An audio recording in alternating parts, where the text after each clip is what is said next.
আজ আমি রান্না করব চিকেন। এই পদ্ধতিতে তোমরাও রান্না করতে পারো, বিশ্বাস করো মুখে লেগে থাকবে। প্রথমে আমি একটা বাটিতে কিছুটা জল দিয়ে চিকেনগুলো দিয়ে দিয়েছি এবং লো আছে সেটাকে বয়েল করতে দিয়ে দিয়েছি। এখন আমি মিক্সিং বলে মশলাগুলো করে নেব। এখানে আমি দিয়ে দিয়েছি আদা, তার সাথে দিয়েছি লঙ্কা এবং তারপর দিয়েছি জিরে।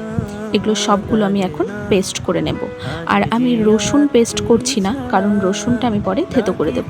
রসুনটা থেতো করে দিলে মাংসের টেস্টটা অন্যরকম আসে, এটা আমার পার্সোনালি মনে হয়। তোমরাও ট্রাই করতে পারো। এদিকে আমি কড়াইতে তেল দিয়ে দিয়েছি এবং আলুগুলো লাল লাল করে একটু ভেজে নেব। আলু ভাজা আমার প্রায় কমপ্লিট, দেখো বেশ লাল লাল হয়েছে আলুগুলো। এইভাবে আলুগুলো আমি এখন তুলে নেব।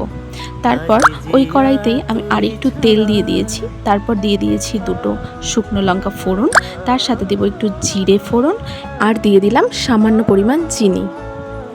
এরপরে আমি দিয়ে দেবো পেঁয়াজ কুচিগুলো। পেঁয়াজটাকে ভালো করে লাল লাল মতো ভেজে নেব।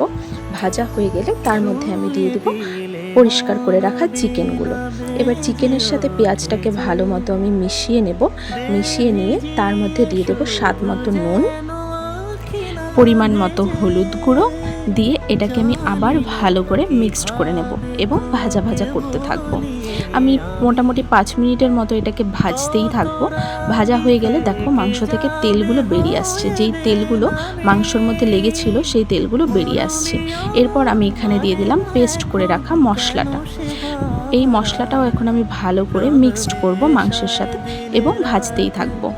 ভেজে ভেজে মশলার গন্ধটা যখন চলে যাবে তখন আমি এখানে দিয়ে দিলাম আলুগুলো। যেহেতু আলুর টুকরোগুলো একটু বড় বড় ছিল তাই আগেই দিয়ে দিলাম, তা না হলে না সিদ্ধ হতে চায় না। তো আলুগুলোও ভালো করে মাংসের সাথে আমি মিক্সড করে নিলাম। এবার আমি এখানে অ্যাড করছি থেতো করে রাখা রসুনটা। এই রসুনটা দিয়ে দেওয়ার পরে এবার আমি এটাকেও ভালো করে মিক্সড করে নিয়ে এবার আমি দিয়ে দেব মশলার যে জলটা ছিল সেই জলটা দিয়ে ভালো করে আমি এটাকে কষিয়ে নেব। কষিয়ে নিয়ে আমি এটাকে ঢাকা দিয়ে রাখবো। ঢাকা খুলে 5 মিনিট পরে দেখো আর একটু জল ছেড়েছে, সেই জলটাকে আমি ভালো করে কষিয়ে নেব।